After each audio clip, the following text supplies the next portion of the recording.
on a un artiste. Depuis 15 jours, je pronostique une victoire 1-0 de la Pologne avec un but de Robert Lewandowski. Les paris vont bon train dans cette jeune société high-tech près de Paris. Ici, on pense et fabrique des objets du bien-être ultra connectés. On suit l'euro aussi avec assiduité. Nous avons pris l'initiative d'envoyer en fait à tous nos collègues un concours. Vous pouvez donc match par match mettre vos pronostics. Selon que vous ayez le bon résultat ou le score exact, ça vous rapporte encore plus de points. Une cinquantaine de collègues a mordu à l'hameçon, dont Amira, fan du PSG, est toujours prête à mettre son grain de sel dès qu'on parle ballon rond. Je pense qu'ils sont contents de m'avoir, j'ai beaucoup de choses à leur apprendre.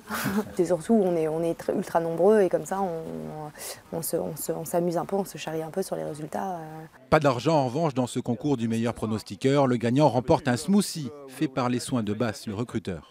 Mais la Française des Jeux n'a pas de souci à se faire. Depuis le début du tournoi, 124 millions d'euros ont été misés, dont plus de 61 en ligne, les 63 autres sur place, dans les points de vente comme ici, où la raison parfois n'existe plus. Monsieur vient, il m'a dit je veux jouer sur l'Angleterre. Je lui dis bah allez-y, il a mis les 800 € sur l'Angleterre. Et moi je lui dis ils vont pas gagner. Voilà.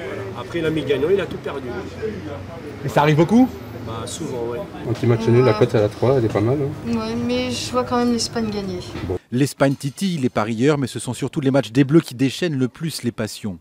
La FDJ mise sur un objectif final de 300 millions d'euros de paris, soit 50% de plus que pour l'Euro 2012.